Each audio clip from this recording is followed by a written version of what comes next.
Ustedes saben que la válvula mitral es un órgano que permite que el corazón pueda mantener presiones sistémicas estables, ¿ya? Y permite que el flujo sea siempre anterógrado, ¿no? Es la válvula más importante del corazón. Esta válvula soporta altas presiones y divide una cámara de alta presión con una cámara de baja presión. A diferencia de la válvula aórtica, que divide una cámara de alta presión, ¿no? Alta presión y mantiene presiones altas siempre, ¿no? Siempre, por eso tiene otra estructura. Acá tenemos la sobrevida después de detectar una enfermedad valvular moderada severa, ¿ya? Moderada severa. Vean cómo conforme un paciente que tiene enfermedad valvular, ¿no? Detectada por ecocardiografía o por cualquier método, a lo largo de los años su sobrevida es menor, ¿ya? Va aumentando. No significa que inicialmente, suponiendo que diagnosticamos la enfermedad hoy día le va a pasar algo. De repente, en el primer año no suceda nada, pero conforme avanzan los años, definitivamente su sobrevida es menor. Es más, incluso la población normal, a lo largo de los años, es lógico que tenga una sobrevida menor, ¿no?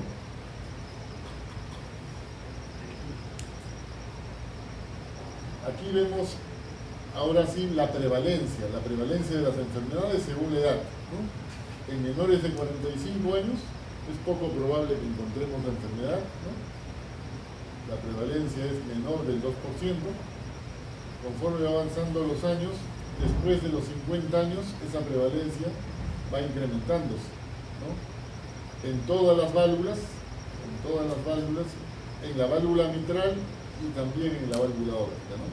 Pero vean cómo la válvula mitral, a partir de los 50 años, empieza a incrementar su prevalencia. Esta es una escala de 14%, ¿no? 14%. Prácticamente en mayores de 75 años ya tiene una prevalencia mayor a 10% de la población, ¿ya? Y por encima de los 75 años, otras válvulas también pueden estar comprometidas en un 14%, para que vean la importancia de esta enfermedad. Ahora, la anatomía de la válvula mitral es importante, ¿por qué? Porque esta válvula, como les dije, regula el flujo sanguíneo del ventrículo izquierdo al ventrículo derecho. Ventrículo izquierdo hacia la aorta, evita que el flujo regrese hacia la aurícula izquierda. Es decir, debe cerrarse en sístole. Y en la diástole, cuando el ventrículo está en diástole, debe permitir un adecuado flujo sanguíneo, debe abrirse bien, porque la presión de la aurícula es pequeña. Entonces debe caer casi por gravedad, debe permitir un amplio flujo. Por lo tanto, la válvula mitral tiene un gran área, tiene más área que la válvula aórtica, porque la válvula aórtica es impulsada por presión, ¿ya? Acá tenemos el esquema de un corazón. Vamos a hacer un corte a este nivel, ¿no? A nivel de la parte fibrosa del corazón que divide las aurículas de los ventrículos. Y vamos a tener este corte. Vamos a ver que anteriormente, en la parte anterior del corazón, está la válvula pulmonar, con sus tres cúspides, ¿no? Tenemos la válvula aórtica detrás de la pulmonar, en sus tres cúspides. Cuando tenemos congénitamente una transposición de los grandes vasos, la aorta se pone por delante y la pulmonar por detrás, ¿ya? Pero en condiciones normales la válvula pulmonar cruza a la válvula aórtica y por delante, ¿ya? Vean acá. Y por detrás de las dos válvulas ventrículo-arteriales se encuentran las válvulas aurículo-ventriculares. En el lado izquierdo, la válvula mitral, y en el lado derecho, la válvula tricúspide, ¿ya? Estos velos, cada una tiene velos. La válvula mitral tiene dos velos, el velo posterolateral y el velo anteromedial, ¿ya? posterolateral y anteromedial. El velo anterior está acá, el velo posterior está acá. Vean cómo el velo posterior está más festoneado, ¿no? Más festoneado. Pero es un solo velo. Parece que fueran múltiples velos, pero es un solo velo.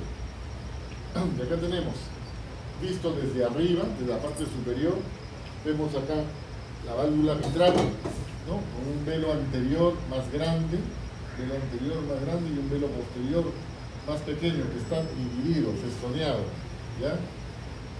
Y acá vemos la válvula tricúspide, son tres, ¿no? El velo septal, porque está con el septum interauricular, velo septal, el velo anterior, porque está en la parte anterior, y el velo posterior, posterodiafragmático, ¿no? Porque está en la parte anterior.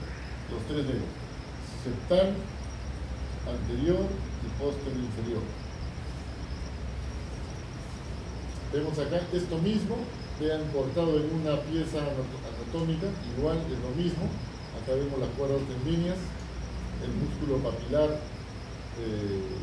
posteromedial, el músculo papilar anterolateral, las cuerdas tendíneas, los velos, ¿no?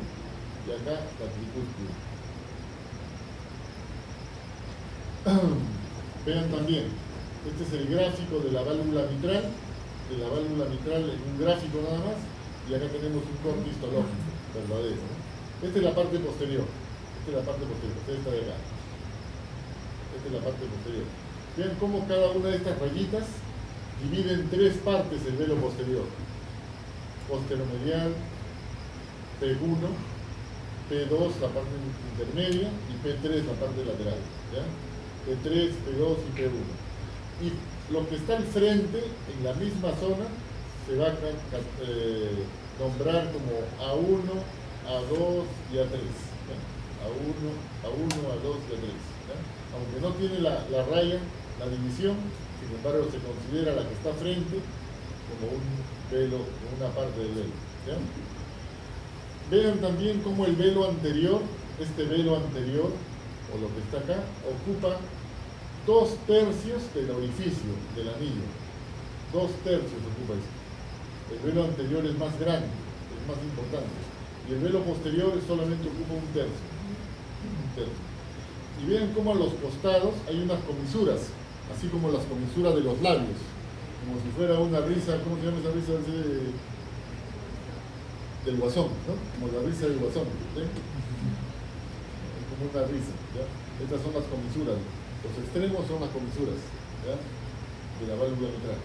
La comisura, esta es la parte medial donde está el septum, la comisura posteromedial y la comisura anterolateral, ¿ya? Acá tenemos lo mismo. Si disecamos anatómicamente el velo anterior, veremos que el velo, cada uno de estos velos, anterolateral, posterolateral y posterior, están unidos por cuerdas tendíneas que se unen también a los músculos papilares, ¿ya? El posteromedial y anteromedial. Las cuerdas tendíneas también son importantes porque las cuerdas primarias son las que van desde el borde del velo hacia el músculo papilar. Las secundarias no van del borde, sino van del medio. ¿Para qué sirven estas cuerdas tendíneas? Para que con la alta presión que tiene el ventrículo, los velos no prolapsen hacia la aurícula, no se vayan hacia la aurícula, son como paracaídas que retienen estos velos, ¿ya? Para que no se vayan. Es un tejido fibroso. Y las terciarias que van desde la pared hacia los velos, también con la misma finalidad.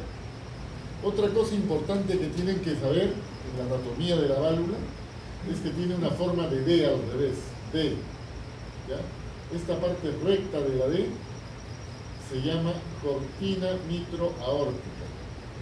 Es la parte que divide la válvula mitral de la válvula aórtica, esta parte de acá. Esta parte de acá es la cortina mitroaórtica.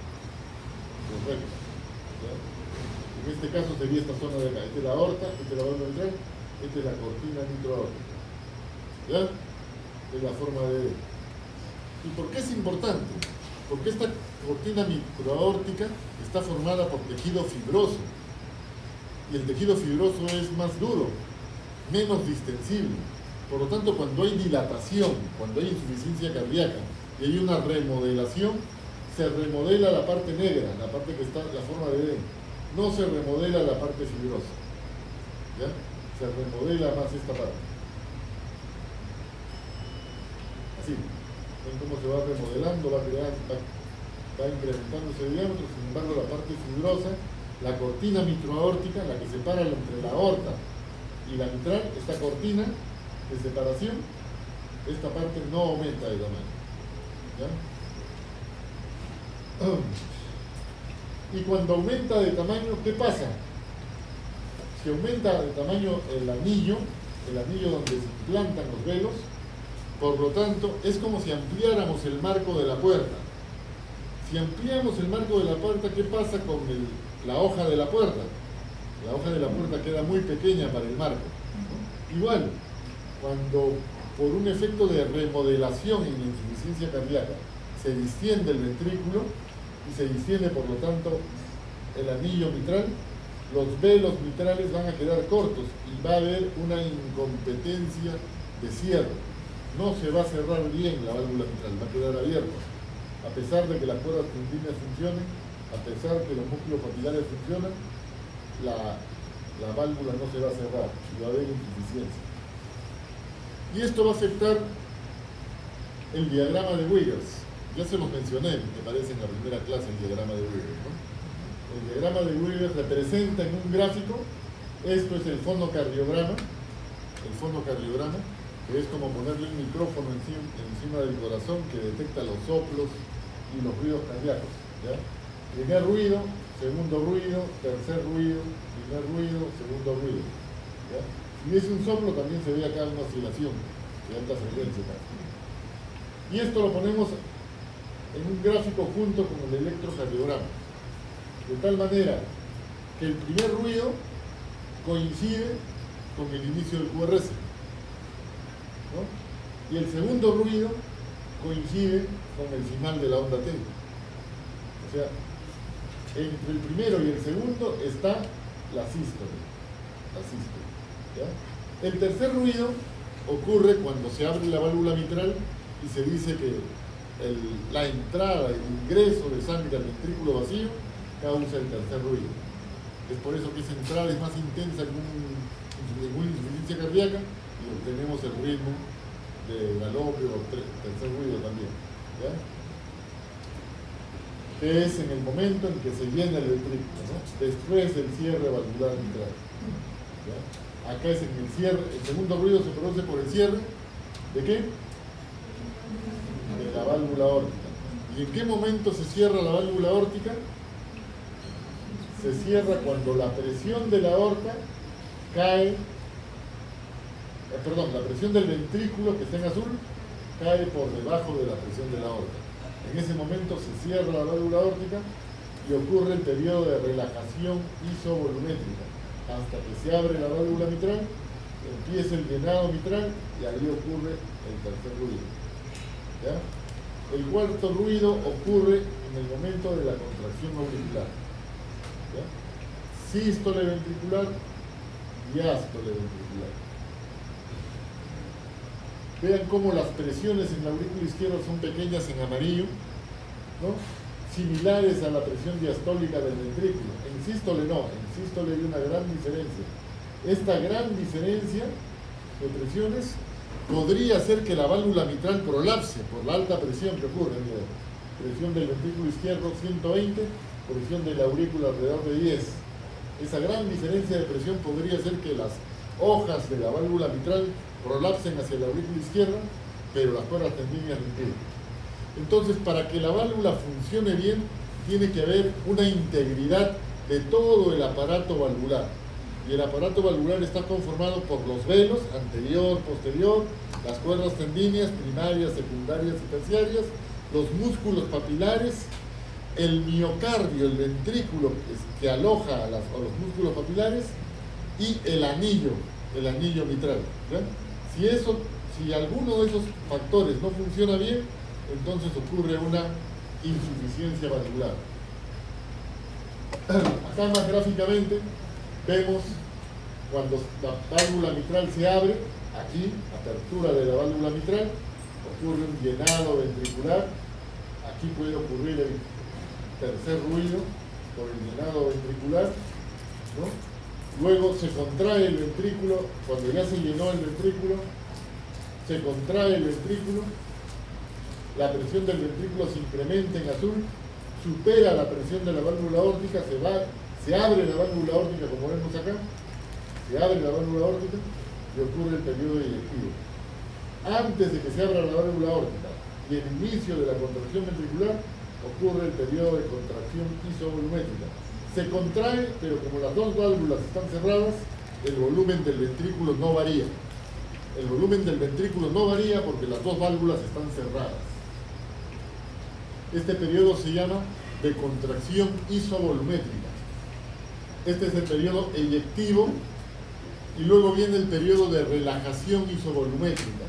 Cuando ya se eyectó todo el volumen ventricular y se cierra y cae la presión del ventrículo, se cierra la válvula aórtica, se cierra la válvula.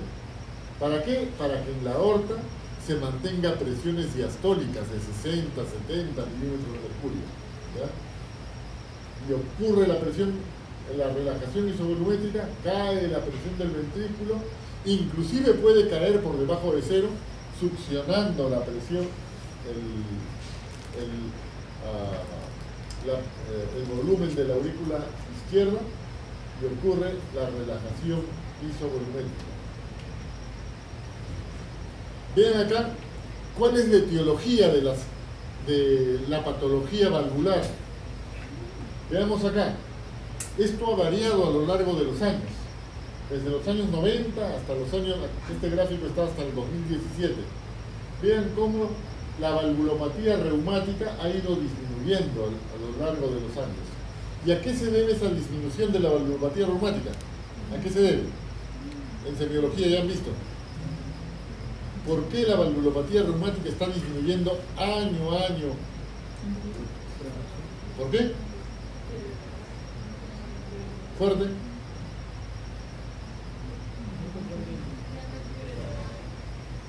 ¿Ya no hay fibra reumática? ¿Por qué no hay fibra reumática? Una de las razones es por el tratamiento, pero el tratamiento de la fiebre reumática está desde los años 50.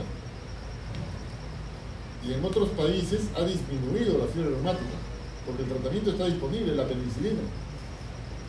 Y sin embargo en el Perú no disminuyó. Entonces, una razón es el tratamiento, sí, se dispone de tratamiento, y en algunos países ha disminuido.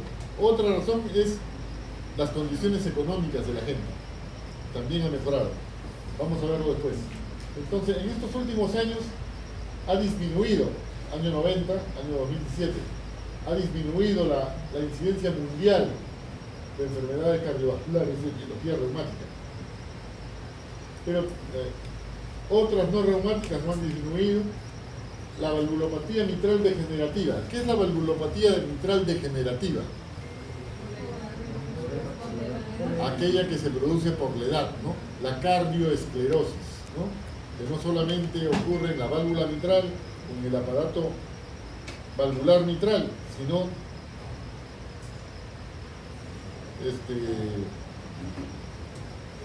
también en la válvula tricúspide, en la válvula aórtica. ¿Ya? Y miren la valvulopatía aórtica degenerativa, miren la altura de la columna. ¿Ha disminuido o ha aumentado? Ha aumentado, ¿no? ¿Y por qué ha aumentado?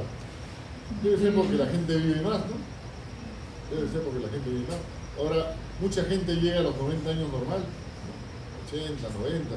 Antes a los 60, mi edad ya estábamos ya era una edad muy avanzada, pero ahora cada vez la edad 70, 80, 90 es más frecuente, hay más gente con esa edad. Obviamente en algunas zonas, en otras zonas no. La esperanza de vida ha aumentado, porque las condiciones sanitarias también han aumentado. ¿Ya?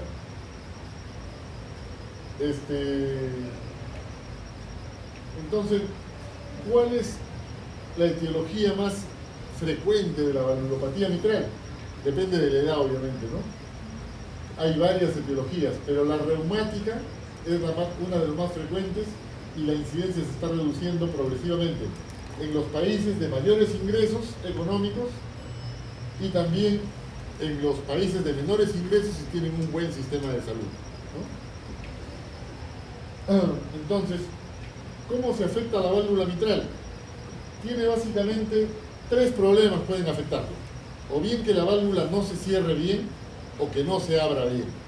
O que ni se cierre ni se abra bien, ¿no? O sea, la doble lesión, lo que llamamos doble lesión, estenosis e insuficiencia, o estenosis e insuficiencia. Una válvula mitral normal, el área es grande, mide entre 4 y 6 centímetros cuadrados. Se dice que hay una estenosis leve entre 1.6 y 2 centímetros cuadrados. ¿Qué significa esto? Cuando es leve, no impide el flujo adecuado de sangre de la aurícula al ventrículo. Cuando es moderada, de 1.1 a 1.5 y severo, menos de 1 centímetro cuadrado. ¿Ya? ¿Qué dijimos? Suponiendo que en este momento hay un terremoto y ustedes quieren salir, pero yo no los quiero dejar que se vayan, ¿no? No quiero que se vayan lentamente. ¿Qué hago? Para que salgan de a poco, ¿no? Pongo así, ¿no? Para que pasen de costadito, ¿no? Porque si yo hago así, en menos de un minuto ya todos están afuera. Pero si yo hago así, se van a demorar más, ¿no? Van a salir poco. Es más, se van a empujar, porque van a querer salir primero, ¿no? Quieren morir, y tienen que luchar por su vida. Entonces, el gradiente, esa presión que van a ejercer los que están atrás se llama gradiente de presión. Si la puerta está bien abierta va a haber menos gradiente. Si son una puerta de 2 cuerpos, peor todavía. Casi no va a haber gradiente, van a salir todos tranquilamente, rápidamente y sin ninguna presión. Es más, casi ordenadamente.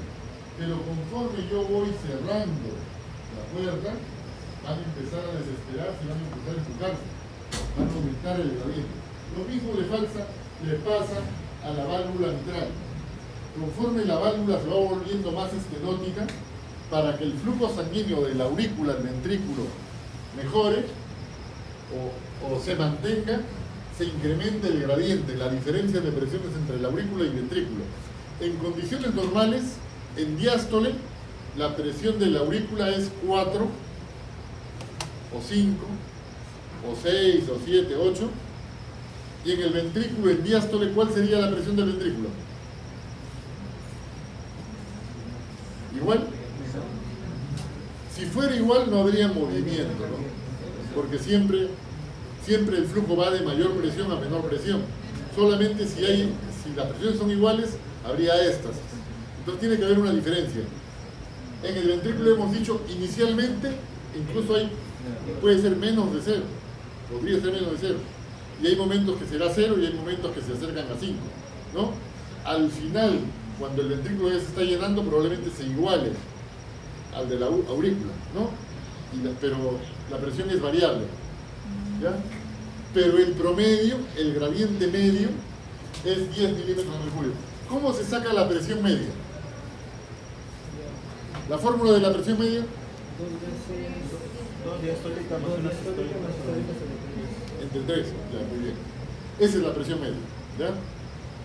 Esa es la presión media. Pero en realidad esa es la presión calculada. La presión real es una integral. La integral de la curva, ¿no? La integral de la curva es la presión real, que aproximadamente es esa forma, ¿no? Ya, entonces, si queremos saber el gradiente medio de reposo, aquí, el gradiente medio en la válvula mitral, tendríamos que sacar la integral de este espacio. ¿Se entiende, no? La integral de este espacio, esta diferencia de presión. Si queríamos saber el gradiente de la válvula aórtica, tendríamos que sacar la integral de este espacio. ¿Se entiende? Ya. Pero es severo cuando el gradiente medio es de 10 milímetros de mercurio. 10 milímetros de mercurio. El área valvular mitral menor de 1 centímetro, como dijimos acá. Y bueno, esto es un valor de coger el brazo. Entonces, cuando queremos evaluar una estenosis valvular mitral, tenemos que ver primero la forma de la válvula. ¿Qué forma tiene la puerta? Es una puerta que está deteriorada, está rota, ¿no? El aparato subvalvular, lo que sostiene, las cuerdas tendíneas, ¿no? El músculo papilar, ¿cómo está? ¿Se ha roto? ¿De repente ha tenido un infarto cardíaco y se ha roto una cuerda tendínea? ¿O un endocarditis ha lesionado una cuerda tendínea? ¿O la misma válvula la puede haber perforado? ¿Cómo está la aurícula? La aurícula vendría a ser, si ustedes están aquí en la aurícula vendría a ser todo este ambiente y el marco de la puerta, ¿ya? Gradientes, ¿cuál es el gradiente de presión entre ambos lados? ¿Cuál es el área de la puerta, de la válvula? ¿Cuál es la presión de la arteria pulmonar?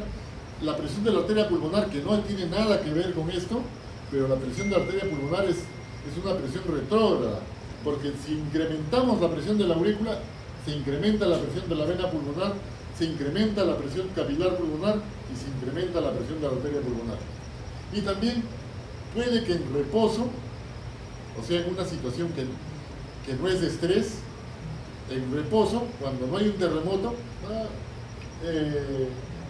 parece que está bien, todos salen tranquilamente y no parece que haya obstrucción en esa puerta.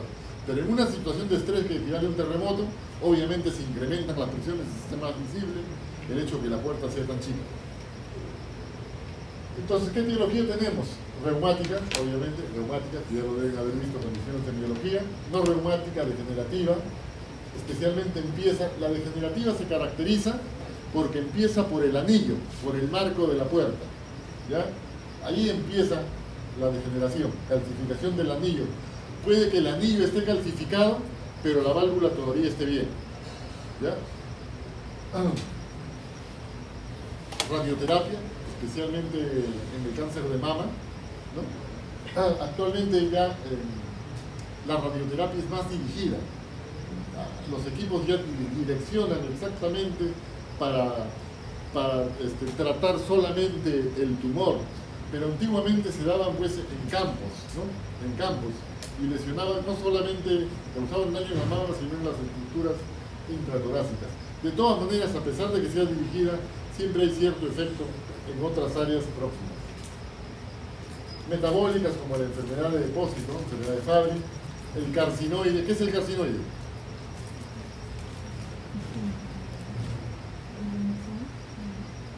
Es un tumor endocrino, ¿no? Es un tumor endocrino. Otras drogas como la metisergida, ¿conocen? Y drogas para bajar de peso. Se usan para bajar de peso, ¿no? Drogas que han usado para bajar de peso, que ya no se recomiendan. Estas drogas hacían bajar de peso, pero también con los años aparecían estenosis mitral. Esta es una tomografía. Acá ven el ventrículo izquierdo, la aurícula izquierda, la válvula mitral, ¿no? Vean cómo está el músculo papilar, Este es el anillo, la válvula mitral. Miren cómo el anillo tiene un poquito de calcio, ¿no? Tiene un poco de calcio, lo que se ve en blanco. Y acá ven un anillo en corte transversal, ven cómo esta zona está llena de calcio, ¿no? Tanto en el anillo como en el velo, en el tracto de salida. Acá también calcio. Es más, acá en el centro del calcio hay un área de necrosis gaseosa. Acá, ¿ven? Como si fuera un absceso, pero es una necrosis gaseosa, ¿ya? Esta calcificación del anillo mitral, que en inglés lo denominan como MAC, se produce en pacientes ancianos. Cuanto más anciano, más estenosis degenerativa. En pacientes que tienen múltiples comorbilidades renales, hipertensos, diabéticos, con otras enfermedades, generalmente tienen esta degeneración cálcica. Asociado a calcificación de la válvula órtica. Como la válvula órtica está cerca al anillo mitral, también la válvula órtica se afecta. ¿Qué tan frecuente es esto? 9 a 15% de la población. Claro, en ustedes es poco frecuente, pero cuando hablamos de la población, hablamos la relación entre adultos, jóvenes y ancianos, ¿no? 9 a 15% de la población general tiene degeneración cálcica del corazón. Estos pacientes pueden producir, claro, cuando solamente afecta el anillo, no causa daño de la válvula, pero si la enfermedad avanza puede dañar la válvula mitral, incluso la aórtica, y causar estenosis o insuficiencia. ¿Qué problema tienen? Que al dañarse el anillo, cuando uno cambia la válvula y opera la válvula, tiene que coser la válvula. Y si uno lo cose en una zona que está calcificada, que como un yeso, uno trata de coser y el yeso se va saliendo, destruyendo, puede que no agarre bien la válvula que uno implanta. Entonces tienen mayor riesgo quirúrgico. Y a veces ni siquiera es susceptible de hacerle valvuloplastía con balón. Entonces, la estenosis mitral degenerativa es más difícil de operar. ¿Ya? No significa que no se opere, pero es más difícil, otorga más riesgo. Cuando ven una persona mayor con un problema valvular de la válvula mitral, tiene más riesgo. ¿Ya? De la válvula mitral estamos hablando, ¿eh? Mitral, no aórtica. ¿Ya? En el mitral es mucho más sencillo una estenosis mitral o una insuficiencia mitral reumática o incluso una endocarditis o una degeneración que una calcificación. ¿Ya? Entonces, ya saben ustedes que la fiebre reumática es muy frecuente en países de bajos ingresos, ¿no? Está asociada a la faringitis en la infancia por estreptococcus de grupo A, ¿no? Esto yo también creo que lo van a ver cuando vean fiebre reumática. La fiebre reumática acá causa pues un proceso inflamatorio que daña las fibras de colágeno y da algunas características morfológicas como el eritema marginado, ¿no? Uno lo pinta y con el tiempo el eritema marginado va creciendo, ¿no? Y el centro se va normalizando. Acá tienen nódulos subcutáneos, artritis, acarditis y corea de Sydenham, ¿no? Que a diferencia de las otras coreas, esta es una corea reversible.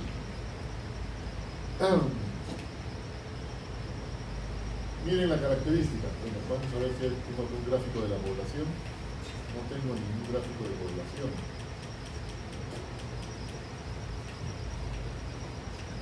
Se me ha borrado esa diapositiva. Bueno, pero se los voy a resumir. Ya deben haberlo visto seguramente. ¿Cómo se supo que la fiebre reumática afecta fundamentalmente a los países pobres? ¿No? ¿Y por qué? Porque la penicilina se descubrió en los años 50. A partir de ahí existía tratamiento. Antes no. Antes no había tratamiento para la fiebre reumática. En los años 1950 se descubrió la penicilina. ¿Ya? Entonces, cualquier mejora que haya habido en la disminución de la fiebre reumática no fue por antibióticos, no fue por tratamiento. ¿Ya? ¿Y qué pasó? En la época de la industrialización, en los años 30, cuando el mundo se empezó a industrializar y los países desarrollados empezaron a industrializarse, la fiebre reumática bajó en esos países industrializados, sin que se invente todavía la penicilina. Entonces, esa es una prueba de que no se necesita, el tratamiento no es la única forma de tratar la fiebre reumática, sino también mejorar las condiciones económicas de la población. Ni siquiera le dieron agua, luz, sino basta que mejore las condiciones económicas de la población, la fiebre reumática bajó. Porque el que tiene recursos, como sea, consigue agua limpia, cuando sea se lava las manos, tiene mejores condiciones de salud, tiene menos hacinamiento. ¿Ya? Entonces, solo mejorando las condiciones económicas de la población, baja la fiebre reumática. Pero también hay lugares que antes de que, cuando ya se descubrió la penicilina, hay lugares en que bajaron, y a pesar de que no eran países desarrollados, bajaron la incidencia de fiebre reumática, por ejemplo Cuba o Rusia, solamente mejorando las condiciones sanitarias, a pesar que las condiciones económicas no mejoraron, mejoró la incidencia de fiebre reumática. Entonces, mejorando el sistema de salud, también se puede mejorar la incidencia de fiebre reumática. ¿Ya? Y también, cuando empeoran las condiciones sanitarias, como por ejemplo ahora últimamente Cuba, su sistema sanitario ha empeorado y otra vez la fiebre reumática está empeorando, ¿no? O con la caída del muro de Berlín, inicialmente hubo un caos en Rusia, también empeoró las condiciones sanitarias, empezó a aumentar la fiebre reumática, los países socialistas, ¿no? Entonces, ¿cómo debemos luchar contra la fiebre reumática? Con dos mecanismos: mejorando las condiciones sanitarias de la población y económicas, sanitarias y económicas, y con el uso de antibióticos, con esas dos condiciones, ¿ya? Por lo tanto, miren cómo hasta los criterios de fiebre reumática es discriminadora. Vean, en el año 2015 la American Heart sacó unos criterios para países pobres y criterios, no, para la población de bajos recursos y criterios para población de más altos recursos, ¿no? Porque tenemos que ver así, a una población de bajos recursos tenemos que, si es que en una población hay una persona que tiene artritis, ¿qué piensan? Y es una población de altos recursos, ¿qué piensan? Si le duele a una niña de 5 años o de 7 años, le duele el codo, ¿qué piensan? Un codo. ¿Ah? ¿Qué piensan? Piensan en artritis reumatoide juvenil. Pero si una niña de un lugar de bajos recursos tiene la misma artritis, ¿qué piensan? Fiebre reumática. ¿No? Fiebre reumática. Por frecuencia, por probabilidad, ¿no? Y aquí, criterio mayor, ¿no? Población de bajo riesgo, entre paréntesis de altos recursos económicos, población de moderado y alto riesgo, entre paréntesis población de menor recursos económicos, artritis, ambos tienen artritis, solo poliartritis, o sea, solo es criterio si en una población de altos ingresos tiene poliartritis. ¿Comprenden? Poliartritis sí, no es artritis reumatoide juvenil, puede ser fiebre reumática, criterio mayor, ¿no? Solo poliartritis. O sea, monoartritis no es un criterio mayor en una población de bajo riesgo, pero sí una monoartritis puede ser criterio en una población de alto riesgo. ¿Se entiende? ¿Se entiende, no? Ya. Carditis en todos, artritis en todos, Corea en los dos, Corea es muy específico, eritema marginal en los dos, todos los cutáneos también. Población de riesgo, criterios menores. Poliartralgia ya vimos que solamente es criterio en poblaciones de alto riesgo. La monoartralgia es solo criterio en poblaciones de alto riesgo, no es criterio en poblaciones de bajo riesgo. La fiebre tiene que ser una fiebre más alta en poblaciones de bajo riesgo, 3.8 y acá 3.38 nada más. Una pequeña fiebre hay que pensar en fiebre reumática. Velocidad de sedimentación, tenemos que esperar a que sea 60 o más en una población de bajo riesgo, y en una población de alto riesgo con 30 o proteína C reactiva alta, suficiente. ¿Entienden? ¿No? Entonces, si queremos luchar con eso, tenemos que mejorar las condiciones socioeconómicas de la población, ¿ya? Para luchar contra la fiebre reumática. Y también podemos empezar a usar antibióticos. ¿Qué pasa cuando tenemos una valvulopatía reumática? Vamos a ver una estenosis mitral. En la estenosis mitral se daña pues la válvula mitral, ¿no? O una endocarditis, sea lo que sea, una endocarditis. Se daña agudamente la válvula mitral, ¿no? Y entonces, ¿qué pasa? En sístole, si hay insuficiencia en sístole, se incrementa la presión del aurículo izquierdo. Si hay estenosis, se incrementa también porque el gradiente tiene que hacer para que se llene el aurículo izquierdo, ¿no? Este incremento de la presión del aurículo izquierdo provoca un incremento de la vena pulmonar, mayor presión de llenado, se incrementa la presión capilar pulmonar, y si se incrementa la presión capilar pulmonar, ¿qué sucede? ¿Qué tiene el paciente? Congestión pulmonar, crepitantes, ¿no? Hay congestión pulmonar, crepitantes, y si esto se mantiene más tiempo, ¿qué ocurre? Hipertensión pulmonar, ¿no? Hipertensión pulmonar. Entonces, si queremos saber qué grado de compromiso general ha causado una valvulopatía, tenemos que ver qué tanto ha repercutido en el pulmón y en la arteria pulmonar. La hipertensión pulmonar indica que el daño es más severo y y la congestión pulmonar también. Cuando esto progresa y es más severo y se prolonga por más tiempo, también incrementa la presión del ventrículo derecho, de la válvula tricúspide y aurícula derecha, y hay una congestión retrógrada del lado derecho. Entonces, cuanto más severo es el daño en la válvula mitral, hay un compromiso retrógrado y compromete también el lado derecho.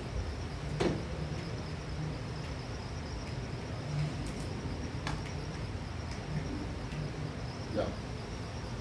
La severidad, esto ya lo hemos visto. Cuanto más severo, cuanto menos se abre la válvula, hay menor flujo, el ventrículo izquierdo no crece, por lo tanto, una estenosis mitral no dilata el ventrículo. ¿Ya?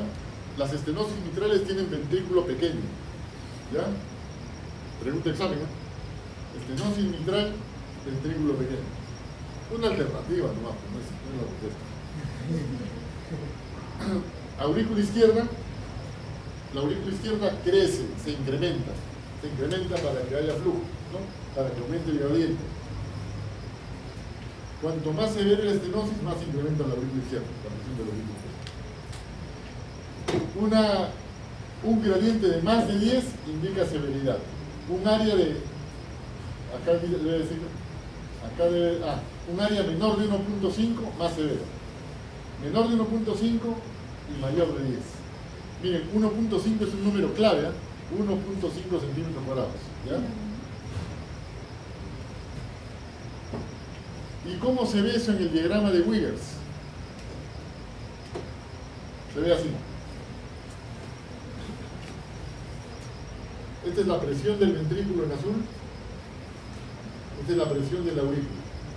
¿Ya?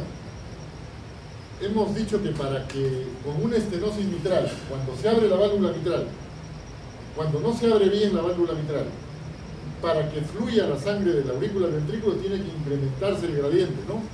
Entonces tiene que incrementarse la presión de la aurícula izquierda. Esta curva roja tiene que subir. La curva roja iba por acá, normalmente. Y el gradiente es este integral de la parte verde, ¿no? Conforme tenemos más estenosis, el gradiente se vuelve ya la parte azul y se puede volver la parte roja, que es más severa. ¿Ya? La ecocardiografía, cuando medíamos el Doppler y poníamos el Doppler continuo a nivel de la válvula mitral, obteníamos unas imágenes, ¿no? Diastólicas. Y dijimos, diástole temprana, onda E, diastasis, contracción auricular, ¿no? Decíamos esto. Cuando hay estenosis, esto se va incrementando, el gradiente se va incrementando, va siendo mayor, ¿ya? Puede crecer aquí, se vuelve así, ¿ya? Nos da imágenes de estenosis mitral. Esta gradiente, este sombreado que es el Doppler, representa la integral. Entonces, cuando en ecocardiografía queremos ver el gradiente de presión de la válvula mitral, lo que hacemos es, sacamos la integral de esta área. ¿Ya? En ecocardiografía.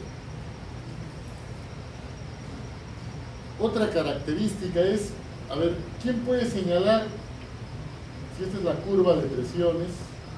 Esta es la curva aurícula izquierda, esta es la curva de ventrículo. ¿Dónde ocurre la apertura de la válvula mitral?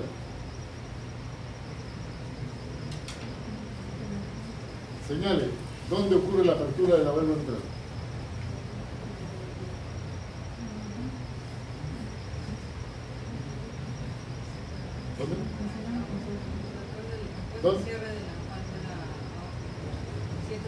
¿Dónde se cierra la válvula óptica? ¿Dónde se cierra la válvula óptica? Acá hay cierre de válvula óptica. ¿Dónde? ¿En qué parte? Acá en el redondo. No, acá es otra cosa, acá es otra cosa. Acá. Acá se cierra la válvula óptica, ¿no? Donde se cruzan las dos válvulas, ahí se cierra. ¿Y la mitral? Acá, cierre de válvula mitral. Sí.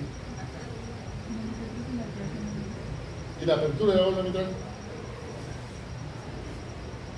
No, es acá, esta es la curva. Aquí.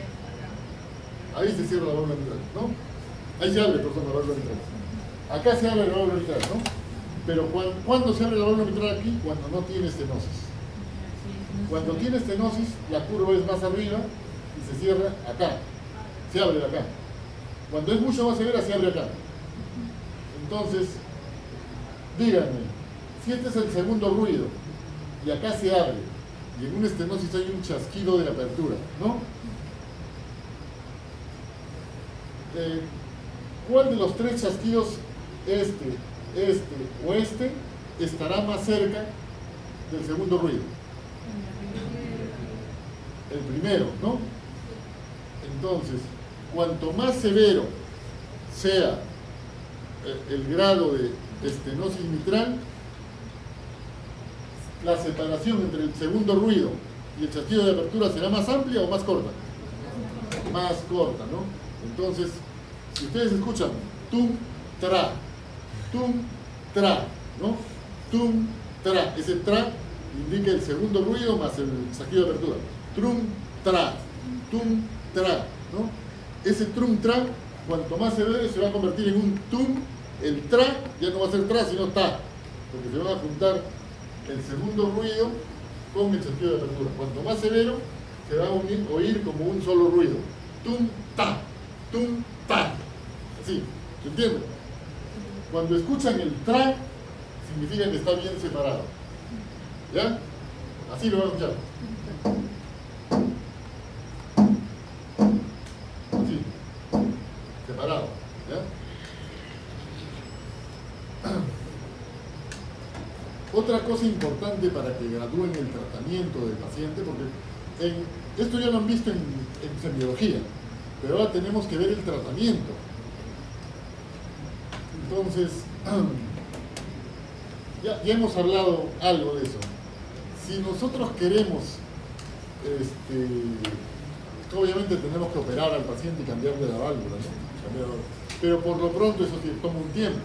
Si el paciente está con una estenosis mitral que ha hecho que tenga congestión pulmonar, porque la presión capilar pulmonar se ha incrementado, está con insuficiencia cardíaca, está que se ahoga, ¿qué haría? Ya, le dan diuréticos. Ya, muy bien. Acá está. Aquí se está ahogando el paciente, está cerrado esto, la presión está incrementándose, porque tiene que haber más presión para que pase el ventrículo, ¿no? Si es que no pasa acá, ¿qué pasa con esto? Se choca, baja el flujo sanguíneo cerebral, ¿no? Entonces ustedes dicen, vamos a darle diuréticos. Le dan diuréticos, bajan la presión acá, bajan la presión acá, bajan la presión acá, bajan la presión acá, bajan la presión acá, ¿y qué pasa? Se choca. ¿No? Entonces el diurético no es el tratamiento, ¿no? En otros tipos de insuficiencia cardíaca con congestión pulmonar, el diurético sería el tratamiento, pero acá no es el tratamiento, porque lo que está mal es ¿por qué ha aumentado el volumen? ¿Por qué está aumentando la presión? Porque necesita que aumente para que pueda pasar, ¿no? Es como que ustedes quieren salir por la puerta en un terremoto y yo los estoy jalando para acá, para que no hagan presión. No sale, pues nadie sale. ¿Comprenden? Por eso el diurético no es el tratamiento. ¿Qué podrían darle? ¿Qué podrían hacer?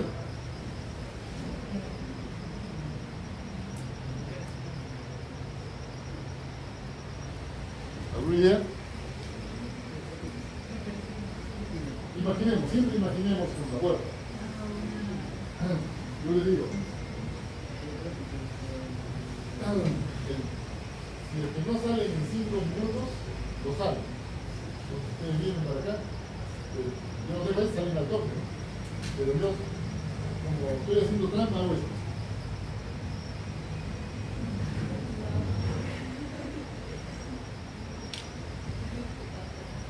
¿No? Y obviamente se van a demorar en salir, ¿sí o no? ¿Qué debemos hacer? Y encima, como yo soy más malo todavía, le hacemos así. ¿Ah? Pues si no tengo abierto ese medio, que muere el paciente. El paciente tiene que latir, Claro, bajo la velocidad. Algo que está allí, entonces pueden salir más fácilmente, ¿no?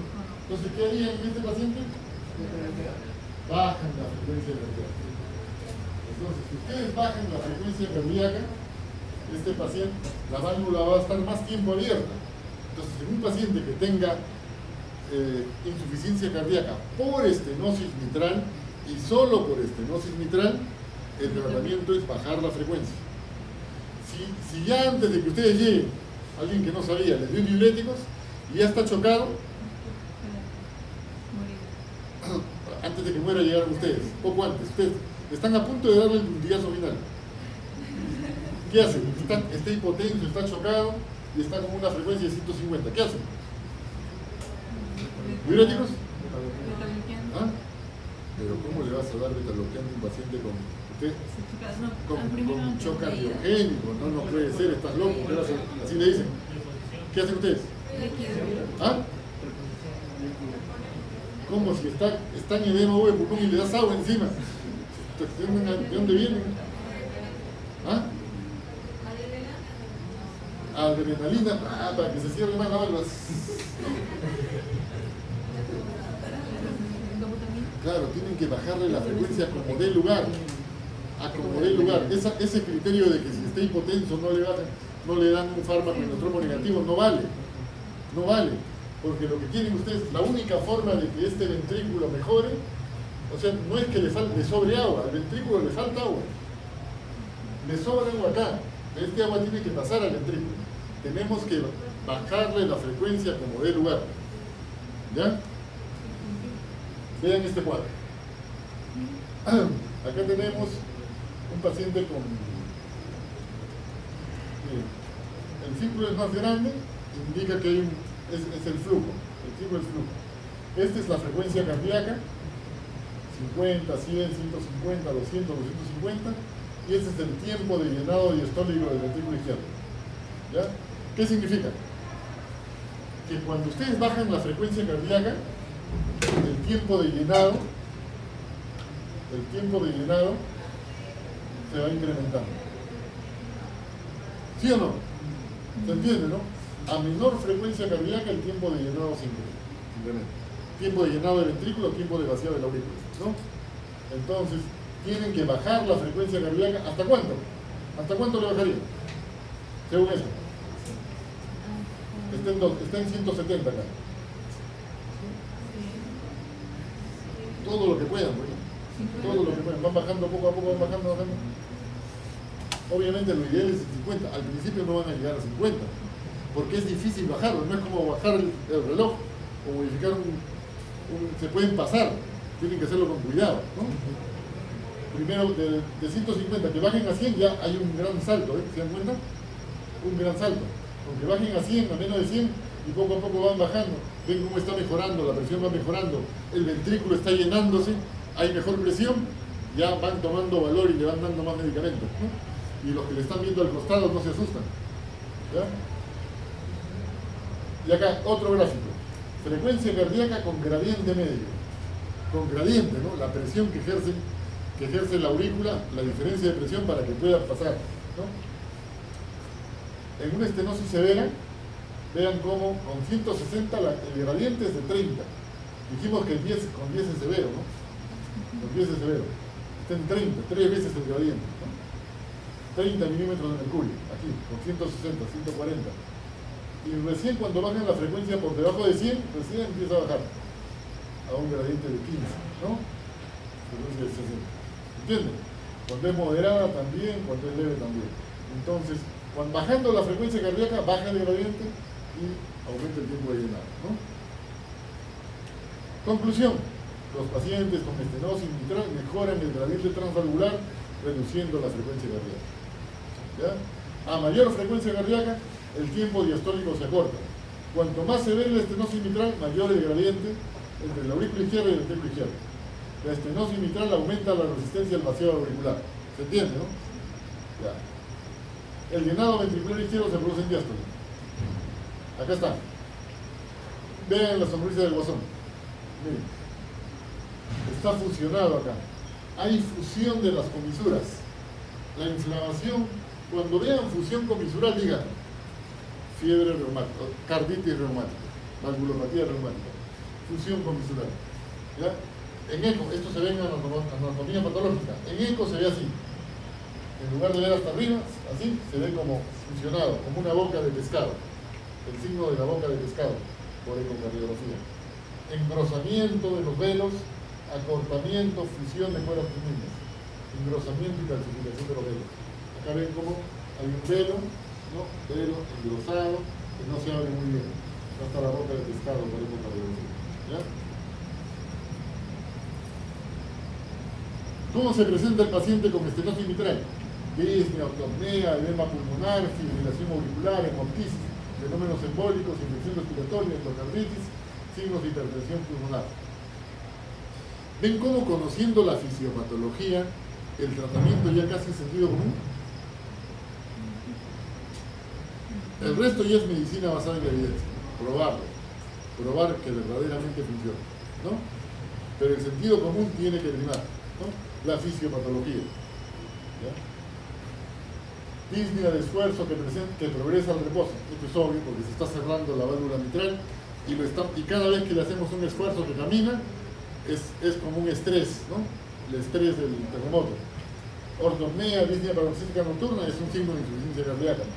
Edema pulmonar en gestantes.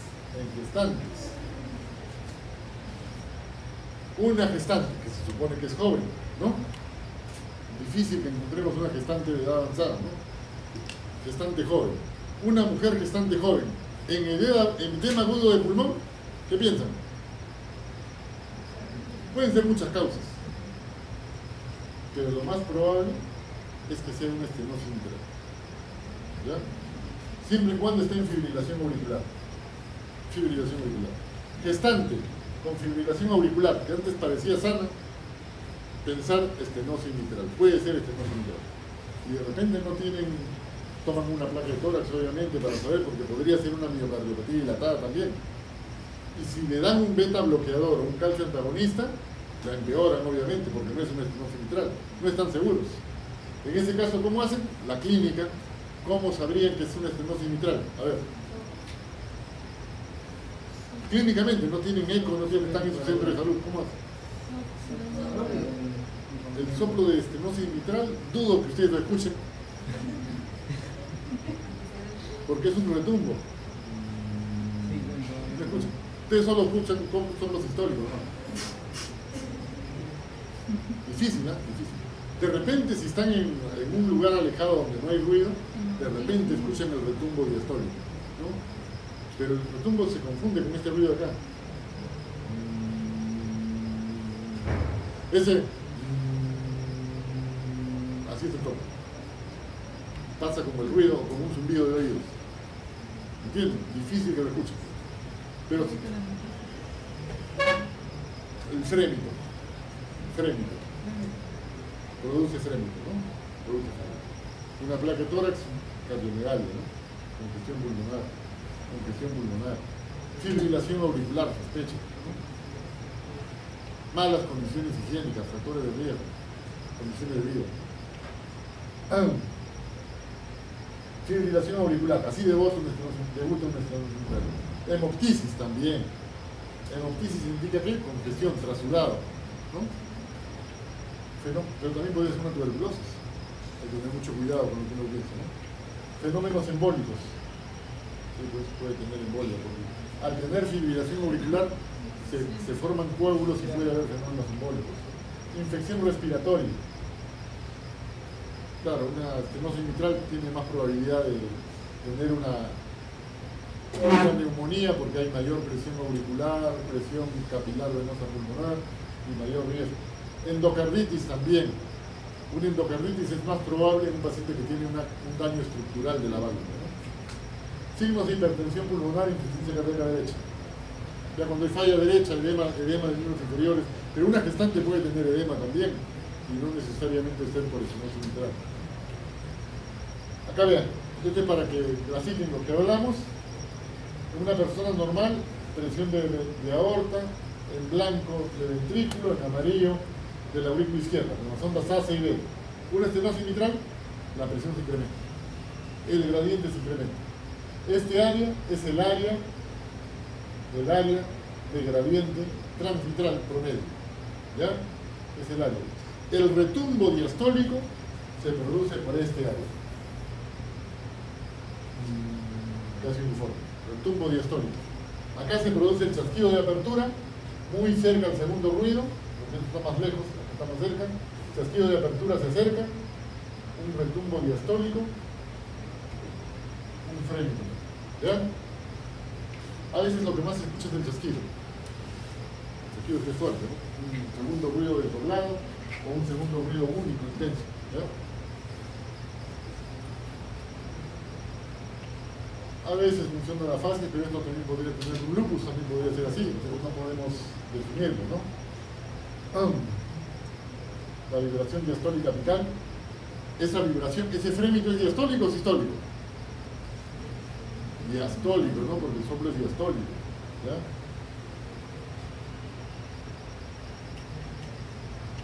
Al crecer la aurícula porque ejerce más presión, se daña la estructura de la aurícula. Hemos dicho que la aurícula crece, no se hipertrofia, crece, y al crecer se daña la arquitectura normal de la aurícula, por lo tanto se predispone a las arritmias. Entonces hace fibrilación auricular, ¿ya? Y al haber fibrilación auricular, la aurícula está fibrilando así, no está contrayéndose sincrónicamente.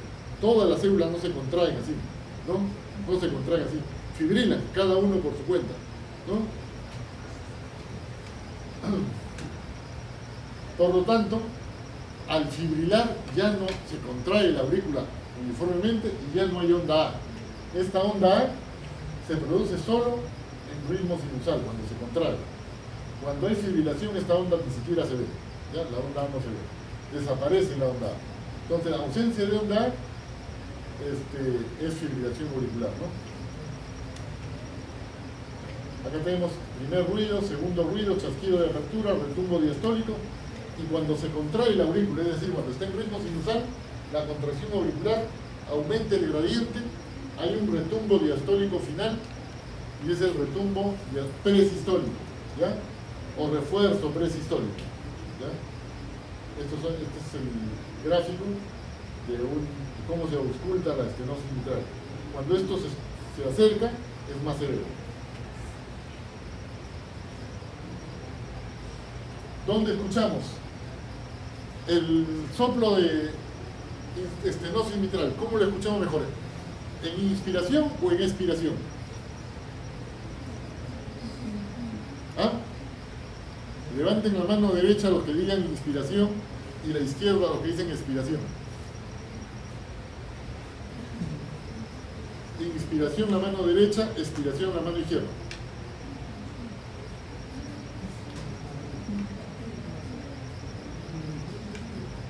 Todas las anteriores a 2 manos. Nada, no opinan. Miren, ya les dije, ¿qué pasa cuando inspira? Mayor retorno venoso. ¿Y ese retorno dónde se queda? En el pulmón, porque aumenta la capacitancia pulmonar. Entonces no llega al lado izquierdo. Por lo tanto, en la inspiración no se incrementan los ruidos izquierdos. En la expiración sí, en la expiración reducimos el espacio interalveolar, reducimos la capacitancia pulmonar, exprimimos la sangre para que vaya a la aurícula izquierda. Y al haber más sangre en la aurícula izquierda, se incrementan los ruidos izquierdos.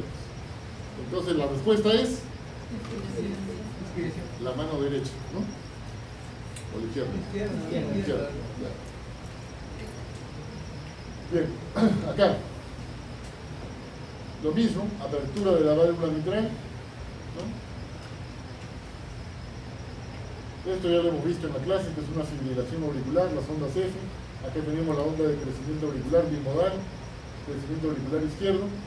En este momento, cuando está fibrilando, es cuando la frecuencia cardíaca se incrementa y acá se descompensa. Cuando está en ritmo sinusal, el paciente está compensado, porque su frecuencia es lenta. Pero cuando ocurre la fibrilación auricular, la frecuencia se incrementa y ahí se descompensa. Gestante que antes estaba en ritmo sinusal, debuta con edema agudo de pulmón en fibrilación auricular y encima tiene sobrecarga de volumen por el bebé, es estenosis mitral todavía, ¿ya? Acá tenemos la válvula mitral, la boca de pescado. El tratamiento, sintomáticos, ¿no?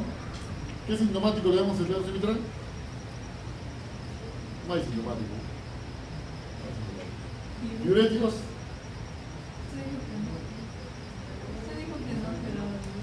¿Y por qué pongo eso en el inciso? ¿Por qué pongo acá si yo les digo que no? Si está congestionado. Si está congestionado. Veamos acá. La cardiología es esto. Ya. ¿En qué situación le darían diuréticos? Aumento de la presión arterial pulmonar. Claro, pero acá también lo matábamos, digamos, cuando la válvula mitral ya está abierta, o sea, cuando le hemos dado la frecuencia cardíaca ya está baja, cuando ya está baja, cuando ya está entre 50 y 60 por minuto, cuando ya le hemos dado bien, reducido la frecuencia cardíaca para que permita un buen pasaje, cuando el ventrículo izquierdo ya está recibiendo el volumen aceptable, en ese momento ya podemos descargar el diurético, ¿no? ¿Entienden? Cuando la presión ya se niveló, cuando la frecuencia cardíaca ya está baja, en ese momento ya podemos encargar de reducir la sobrecarga de volumen. ¿Se entendió? ¿No? Entonces, cuando hay falla derecha, pero este lado de acá ya está controlado. ¿Ya? Este lado de acá está controlado.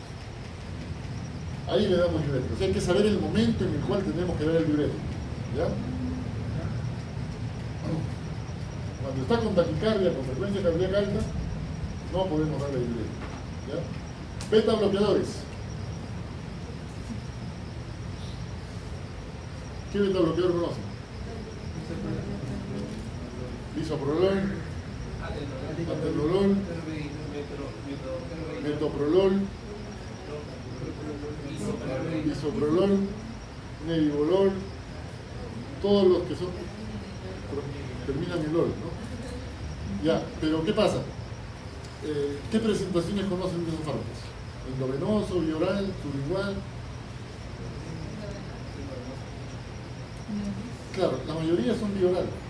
Hay pocos que son endovenosos. El propanolol hay endovenoso. Atenolol hay endovenoso. ¿No? Esmolol hay endovenoso. Pero en el Perú no hay ni uno. ¿Y por qué no hay? Porque no les es rentable a los laboratorios. Por eso no hay. Solamente porque no les es rentable. Y porque el ministerio no compra, ni el seguro compra por su cuenta, sino que esperan que venga un laboratorio, traiga un producto que nunca lo va a traer porque no es rentable. Porque son medicamentos genéricos, son medicamentos muy baratos que tienen muy poca rentabilidad. ¿Comprenden? Entonces, desde hace unos años no tenemos muchos beta bloqueadores endovenosos. Y si ustedes a un paciente en edema agudo le dan un propanolol, un atenolol, un bisoprolol, va a mejorar mañana cuando ya murió. ¿No? Demora, la vida media es larga, prolongada. Por lo tanto, el beta bloqueador es bueno, pero en un paciente que no está muy descompensado. ¿Ya? Que no está en una situación de edema agudo pulmonar. Un paciente que sí se cansa, camina 10 metros y se cansa y toca una frecuencia alta, sí podemos darle beta bloqueador. No va a empeorar, porque la guía de insuficiencia cardíaca dice que al principio empeora.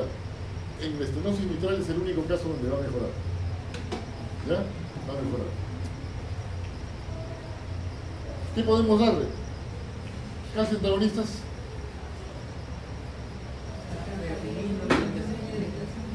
Los no dihidropyridínicos, ¿no? Porque los dihidropyridínicos bajan más la presión, en cambio los no dihidropyridínicos controlan la frecuencia cardíaca, tú vas a nivel del nodo B. Claro. ¿Qué calcio antagonistas conocen? Verapamilo, diplaceno. ¿Y endovenoso cuál de ellos conocen? Ambos, ¿no? El único que hay en el Perú es el verapamilo, ¿no? Entonces, pero el verapamilo dicen que no hay que dar cuando hay insuficiencia cardíaca porque es inotrópico negativo. Este podría ser el único caso en que se puede dar. A pesar de que el paciente está chocándose, está con presión baja, le damos, pero siempre y cuando esté con una frecuencia bien alta, ¿no? Y en fibrilación auricular, 150, un verapamilo endovenoso de 5 miligramos para que la frecuencia baje. Podría, al bajar la frecuencia rápidamente, va a mejorar el llenado y va a mejorar el fondo, ¿no? Doctor, lo que nos preguntó antes de que, o sea, si el paciente está ahí casi chocado, le daríamos esto. Claro, porque no hay, ¿qué le daría? ¿Diurético? No, Inotropo negativo, inotropo va a hacer que la válvula mitral se mantenga más cerrada. Tendría que darle verapamil, la única forma. Otra posibilidad que sería descargarlo, pasarlo a ritmo sinusal. ¿No?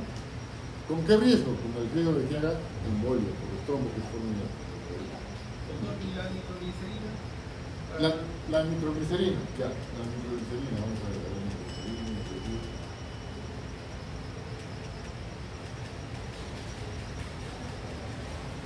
ya más adelante. ¿Qué pasó? Ya, ¿a qué nivel actuaría la nitroglicerina? En los vasos sanguíneos, como venas. Señala, señala. Pásenme para que señale. ¿Dónde actuaría la nitroglicerina? A ver, acá. Ya, bajaría la presión acá para que no llegue sangre acá, ¿no? Y bajaría la presión acá para que baje la sangre y haya menos resistencia. Por lo tanto habría hipotensión, bajaría la presión. Pero no tiene con qué volumen porque está cerrado. Entonces empeoraría. La nitroglicerina empeoraría. Porque está bajando la precarga como el diurético y lo peor, le está bajando la la presión. Y no tiene con qué reponerle, el volumen para reponerlo. Entonces la nitroglicerina no va en este caso. Estamos hablando solo de estenosis mitral.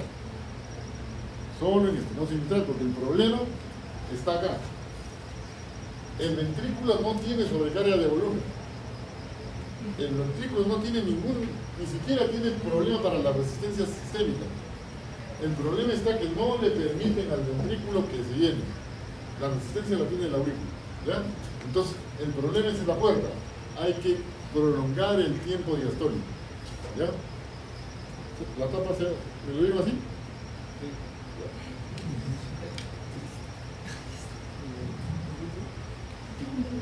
¿Seguro? Sí, así me dio. ¿Yo se lo di? Así es. ¿Ustedes me lo dieron así? No, Ah, perfecto. Ya. Bien. Entonces,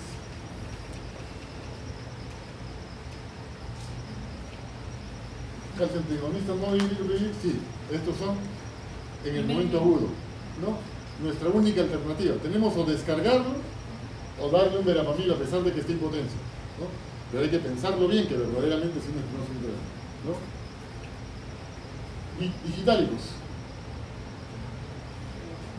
Alguien podría decir, tengo temor de darle un verapamil. Bueno, darle digitálico, ¿no? Cedilanida endovenosa. Malas noticias, ya no hay cedilanida endovenosa en el Perú. La natosis. La natosis tampoco hay natosis, ya lo sacaron. Ya no hay. No, creo que no les es rentable, por eso no lo traen. Y nadie se preocupa por eso. La hidrorradina baja la frecuencia cardíaca también. Anticoagulantes, antagonistas de la vitamina K. Sí, la warfarina. Cardioversión, extrema precaución. ¿Por qué? Porque podemos al descargar, podríamos desprender un trombo. ¿Ya? Anticoagulantes antagonistas de la vitamina K. Y los nuevos anticoagulantes orales entrarían acá.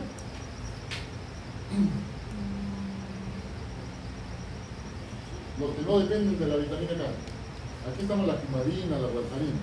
Los otros son belarbilatran, apixaban, rivaroxaban. ¿Se podría dar o no? Esta gráfica es muy antigua, pero no existía. Actuaría más rápido. ¿Ah? Actuaría más rápido. No, igual, bueno, sí puede ser. No, no se debe dar. Los otros anticoagulantes nuevos están indicados en la fibrilación auricular no valvular. No valvular. Se especifica no valvular. Que en el futuro se indique para valvular, puede ser. Pero ahorita la indicación es para la fibrilación auricular no valvular. En estos casos hay que usar los antiguos anticoagulantes antagonistas de la vitamina K. ¿Ya?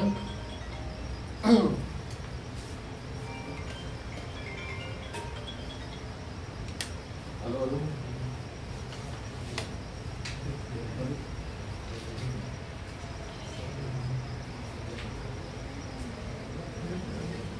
Lidia. ¿Está bien ahí o pasamos tu carpeta al costado? Pasamos tu carpeta. De momento, solamente usamos warfarina, ¿ya? No, para las fibrilaciones auriculares aisladas que no tienen valvulopatía, ahí sí, es preferible usar los otros y no warfarina, ¿ya? Pero para las valvulares y las que tienen prótesis valvular también deben ser antagonistas de la vitamina K, ¿ya? Otra forma de tratamiento es el reemplazo valvular quirúrgico, ¿ya? O incluso reemplazo valvular por catéter.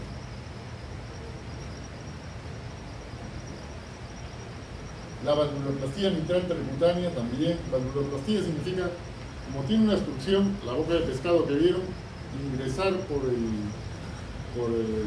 la válvula y dilatarlo con un balón para que se abra y se rompan las comisuras. Se rompen las comisuras y se abra más la válvula, ¿ya? Cuando hay insuficiencia, cuando hay una falla, también se puede usar dispositivos que son como ganchos de ropa para unir los dos labios de la válvula. Se oiga así para que no quede insuficiente. ¿Entienden? O se puede, con un anillo, se reduce el anillo valvular para que pueda haber una mayor coacción por estación de velas. Entonces tenemos en realidad tres procedimientos: procedimiento por cateterismo, valvuloplastía mitral percutánea con balón, reemplazo valvular mitral con prótesis, con visulotomía mitral quirúrgica. Las prótesis son así: una prótesis biológica, hecha a veces con pericardio bovino, a veces hecha con pericardio porcino, ¿ya? Las válvulas metálicas, algunas son de 2 velos, otras de un solo velo, 2 discos o un disco, tienen la característica que al ser metales tienen un timbre metálico, ¿no? Un timbre metálico. Cuando ustedes escuchan el ruido cardíaco, escuchan así escuchan el ruido, ¿ya? Del corazón. Claro, aquí es un poco exagerado, pero menos, ¿no? Un poquito menos, pero es un timbre metálico, ¿ya? En cambio, la prótesis biológica no suena como un ruido normal, un corazón normal. La comisurotomía mitral, por cirugía, cortar las comisuras, abrir las comisuras percutáneamente, o si no, con un balón. El balón que usamos es este, ¿no? Este es el balón. Se infla para... Acá está el nivel de la válvula, que al inflar este balón al nivel de la válvula, rompe las comisuras y las abre, ¿no? Así, por cateterismo. Esto, el video no se puede ver. Bueno, esto no... Estas cosas no, olvídense de esto. En la insuficiencia también puede ser reumática, puede ser por esclerosis, pero una causa frecuente es por la endocarditis bacteriana, ¿ya? Y hay una insuficiencia también funcional, porque el anillo de la válvula se estira por agrandamiento del ventrículo izquierdo. Esto ocurre en pacientes con infarto. El infarto se remodela y se dilata en insuficiencia cardíaca, en la miocardiopatía dilatada también. Y eso da una insuficiencia mitral funcional. ¿Qué significa? Los velos, las cuerdas tendíneas, los músculos papilares están bien. El anillo es el que está distendido. ¿Cuáles son las causas de insuficiencia? La reumática vimos que era la causa principal en las estenosis, ¿no? Pero acá también, la enfermedad reumática, la mixomatosis, el lupus eritematoso, endocarditis, una herida penetrante cardíaca también podría dañar la válvula, el prolapso valvular mitral, hay prolapsos congénitos también. En los anillos, dilatación del anillo, en las cuerdas, rotura de cuerdas. Las cuerdas tendíneas se pueden romper espontáneamente, de un momento a otro, como un paracaídas se rompió uno de los hilos, igualito. Puede suceder también, espontáneamente pueden romperse. El músculo papilar en un infarto del corazón. La prevalencia de insuficiencia mitral es 2% de la población. 10% de mayores de 75 años. Es primaria cuando es orgánica. Es decir, cuando un velo está dañado, roto, con endocarditis o con un prolapso, es orgánica, primaria. Secundaria cuando el anillo se distiende, cuando es funcional. ¿Ya? Acá ven las cuerdas tendinias, como cuando se dilata, vean cómo la distensión que causa el crecimiento del ventrículo hace que las cuerdas tendinias jalen los velos e impiden que se cierren. Causa de primaria, la enfermedad de Barlow, que es una degeneración fibroelástica, personas jóvenes, el síndrome de Marfan, la calcificación del anillo también, cuando es degenerativo, la enfermedad reumática también causa insuficiencia mitral primaria por daño de los velos, tóxicas como la fenfluramina, que es para bajar de peso, endocarditis, rotura de músculo postular por infarto. Secundaria, por ejemplo, un paciente que tiene fibrilación auricular crónicamente, que ya tiene fibrilación auricular crónica, esa fibrilación auricular puede hacer que la aurícula crezca, degenera la aurícula, crece y dilate el anillo mitral, ¿ya? Y puede causar una insuficiencia mitral por fibrilación auricular.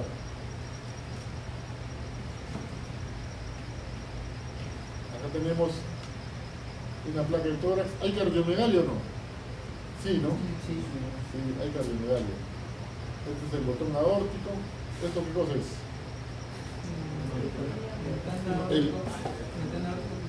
No, este es el cono de la pulmonar. Está convexo, ¿no? ¿Qué significa eso? Que tiene hipertensión pulmonar, ¿no? Cuando no tiene hipertensión, entonces esto es cóncavo. Acá tiene hipertensión pulmonar, ¿ya? ¿Y esto que está acá qué cosa es? La orejuela de la aurícula izquierda. Tienes 1, 2, 3. Esta es la orejuela, también está convexo, ¿no? Crecimiento de la orejuela. ¿Y esto? El ventrículo izquierdo está crecido, ¿no? El ventrículo izquierdo. Cuando crece el ventrículo derecho, la punta está bien abajo. Cuando crece el ventrículo izquierdo, la punta está abajo. Cuando crece el ventrículo derecho, levanta el corazón y la punta está más arriba, ¿ya? Crecimiento del ventrículo izquierdo. Aurícula derecha. Tráquea, rama derecha del bronquio izquierdo. Por debajo del bronquio izquierdo está la orejuela. Por encima está la pulmonar, ¿ya? Hay redistribución de flujo. ¿Ven cómo se ve la redistribución de flujo? Escucha. No hay derrame pleural. Acá se ve un ecocardiograma, la válvula mitral abierta. Aquí se ve el flujo sanguíneo. Acá hay un prolapso. En lugar de que estén simétricos acá, esto ha prolapsado. Se ha ido para atrás, ¿ya? Es un prolapso valvular.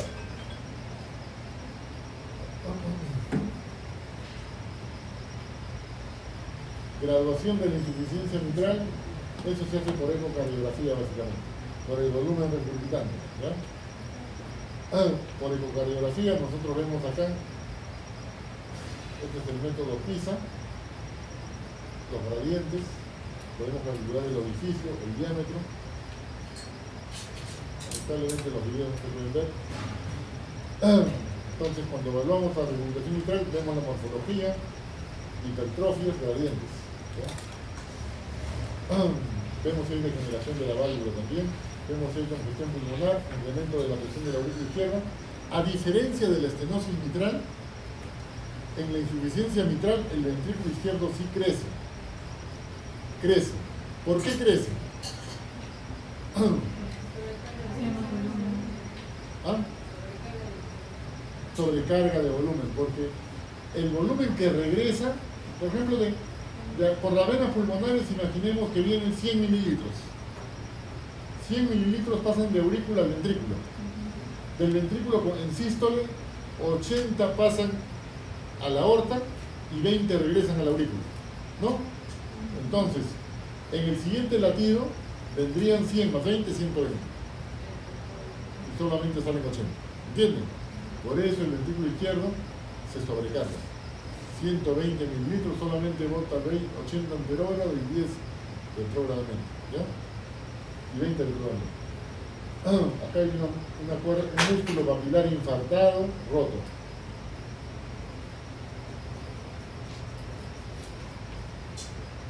Acá tenemos un paciente con ventrículo izquierdo crecido, por lo tanto no podría ser una estenosis mitral, ¿no? En una estenosis mitral generalmente crece la aurícula, ¿no? Una estenosis una insuficiencia mitral. Aumento de presión de volumen, aumento de la precarga del ventrículo izquierdo, dilatación del ventrículo izquierdo, hipertrofia ventricular izquierda excéntrica. Esto diferencia la estenosis mitral de la insuficiencia. ¿Ya? Si alguien les dice, tiene estenosis mitral, pero el ventrículo está grandazo, no puede ser, ¿no? No puede ser. O al revés, tiene insuficiencia mitral y el ventrículo izquierdo es pequeño, no puede ser tampoco. ¿Ya?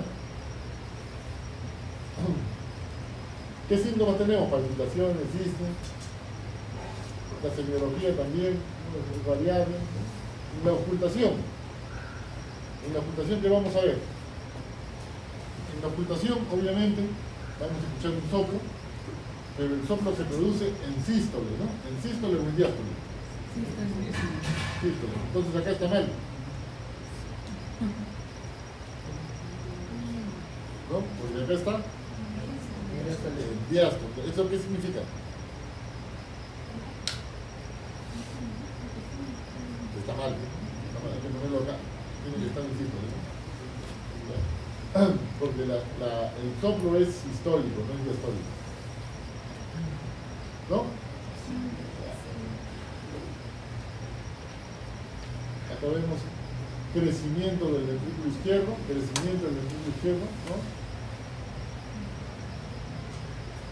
Acá está, crecimiento del ventrículo izquierdo. Debe ser insuficiencia mitral, no estenosis, ¿no? Edema agudo de pulmón, alas de mariposa, ¿no? Alas de mariposa.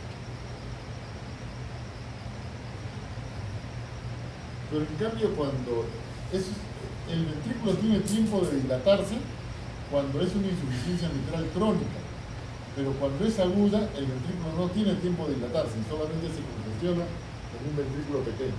¿Ya? ¿Qué complicaciones tiene la insuficiencia mitral? La fibrilación auricular, la embolia, endocarditis, edema agudo de pulmón, arritmias. Terapia. Aquí, ¿cuál es la terapia? Dijimos que la insuficiencia mitral, en la estenosis mitral, el objetivo de la terapia es bajar la frecuencia cardíaca y después operarla, ¿no? Y en la insuficiencia mitral, ¿le bajaríamos la frecuencia cardíaca también? ¿Es lo más importante? No, ahí es sí la sobrecarga de volumen, ¿no? Ahí sí es la sobrecarga de volumen. Ahí bajándole la frecuencia cardíaca no ganamos nada. Ahí sí tenemos que manejarlo hemodinámicamente. ¿Ya? ¿Qué tenemos que hacer? A ver, imaginemos que este es el ventrículo y esa es la válvula, y la aurícula está afuera, y esa es la válvula mitral. ¿Ya? Ya, vean. La otra cuál sería. Una puerta que está por allá de la otra. ¿Ya? Esta válvula no se cierra, insisto, no se cierra. Entonces, cuando ustedes se contraen, parte se escapa y parte se va por la otra. ¿Qué harían para estabilizar al paciente?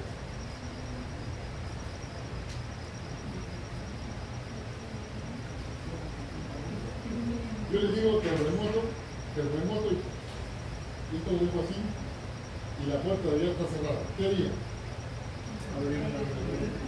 Si abro esto, regreso, porque hay un aviso, ¿no? Se mueve, ¿no? Tienen que salir por la puerta de salida, ¿sí o no? Por la puerta de salida. Entonces tengo que abrir la puerta. Tengo que disminuir la resistencia en la puerta. ¿Cómo disminuye la resistencia en la puerta? ¿Ah? Bajando la presión. Entonces, ¿qué es fundamental en la insuficiencia mitral? Bajar la presión. En la estenosis aórtica, bajar la frecuencia. ¿No? Son esquemas de tratamiento distintos. ¿Ya? Si queremos actuar hemodinámicamente, bajar la presión. ¿Y qué más? Bajar la precarga también, porque están llenos, está ahogado la aurícula, ¿no? Está ahogado. Bajar la presión y también bajar la precarga. En el periodo agudo. En el periodo crónico, lo tratamos como la terapia cuádruple. ¿Ya vieron mi insuficiencia cardíaca? ¿Todavía? ¿Cuál es la terapia cuádruple? Beta bloqueadores, ¿no?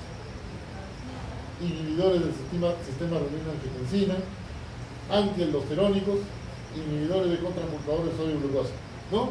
Esa es la terapia cuádruple. ¿Y los diuréticos? queríamos sobrecargar. ¿Ah? Queríamos aumentarlo. El aldosterón no lo estamos dando como diurético, lo estamos dando como antialdosterónico, no como diurético. No queríamos sobrecargar, ¿no? No es por la sobrecarga, no, por eso no damos eso. El mecanismo de acción es otro. Si quisiéramos que funcione como diurético, le daríamos un diurético de asa, una furosemida que rápidamente elimina el volumen, ¿no? Aquí lo estamos dando como antialdosterónico, no como diurético, ¿ya? Como antialdosterónico. Porque queremos que bloquee los mineralocorticoides, ¿ya? Ese es el mecanismo. Y tiene otros mecanismos de acción. Disminuye la fibrosis miocárdica, tiene otros mecanismos de acción, ¿ya? No es como el diurético. ¿Por qué? Porque esta es la terapia crónica. La terapia crónica mejora al paciente a largo plazo, no a corto plazo, ¿ya? Los beta bloqueadores. Si ustedes le dan beta bloqueador a un paciente que está con edema agudo del pulmón descompensado, lo matan. Porque el beta bloqueador disminuye el endotropismo, hace que el corazón empeore. ¿Comprenden? La mejoría se ve recién después de las 2 semanas. 2 semanas de tratamiento. Por lo tanto, si van a iniciar un beta bloqueador, primero estabilícenlo. Reduzcan los edemas, que tenga buena presión, adecuada presión, sin edema, sin congestión pulmonar, y recién inicien el beta bloqueador. ¿Por qué? Porque el paciente va a empeorar al inicio, las 2 semanas de empeoramiento. Y recién después de 2 semanas va a empezar a mejorar. Entonces tienen que darlo bien para que cuando el paciente esté mejor, para que el paciente pueda soportar esas 2 semanas. ¿Comprenden? Porque es la terapia crónica. Es una terapia metabólica. Están actuando a nivel de receptores. Es más, con los inhibidores de cotransportador de sodio y glucosa tipo empaglifosina, dapaglifosina, el mecanismo de acción todavía está dudoso, ¿ya? Pero funciona, ¿ya? Funciona. El mecanismo de acción está dudoso, pero funciona. Se está tratando de investigar cuál es el mecanismo de acción. Se ha postulado, hay teorías, pero todavía el mecanismo, algunos dicen que es porque elimina glucosa y funciona como diurético, pero no, su efecto es mucho mayor que el de un diurético, ¿ya?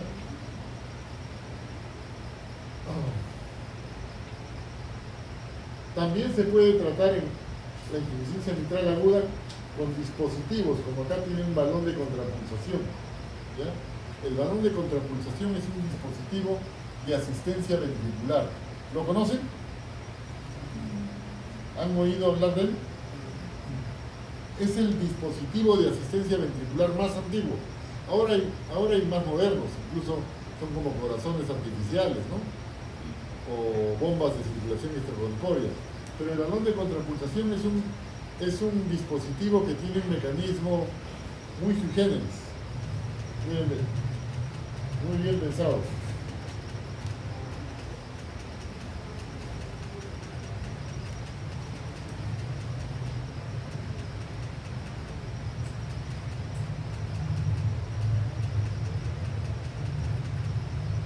Acá. El balón de contrapulsación se coloca a través de una arteria. Puede ser la subclavia, puede ser la femoral. Se coloca el balón y se posiciona hasta antes de la subclavia izquierda. Se posiciona acá. Imaginemos que esta es la aorta torácica. El balón se posiciona acá. Es un balón que se infla y desinfla. Si nosotros quisiéramos aliviar el trabajo del corazón, quisiéramos que el corazón no tenga tanta, no se relaje, no trabaje demasiado, ¿en qué momento del ciclo cardíaco inflaríamos el balón?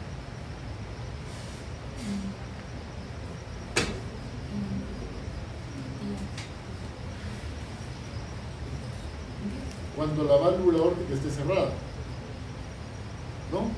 Porque así la presión que inflamos, cuando inflamos el balón acá, desplazamos toda esta sangre que está acá, ¿no? Y parte de la sangre se va para acá y parte de la sangre regresa acá. se incrementa la presión antes del balón, ¿no? Entonces, si la válvula está abierta, esa presión se transmite al ventrículo. Le transmitiríamos presión. La válvula tiene que estar cerrada, la válvula aórtica. Cuando inflamos el balón, se incrementa la presión de la aórtica.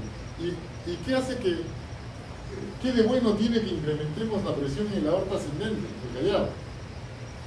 Las coronarias se van a perfundir bien, el cerebro se va a perfundir bien, ¿comprenden? Estamos aumentando la presión acá, porque el paciente está chocado.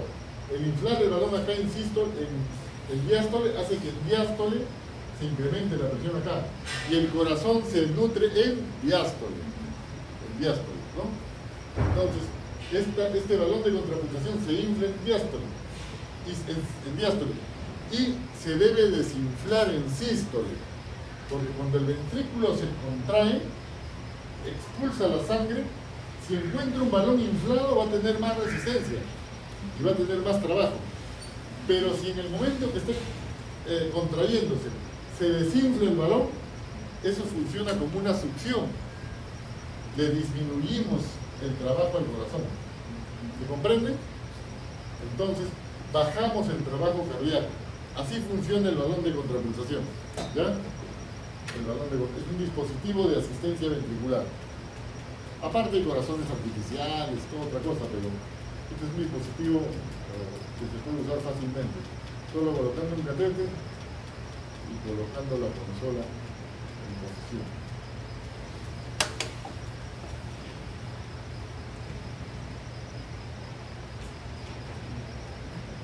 La actitud, hoy día toca psicología también,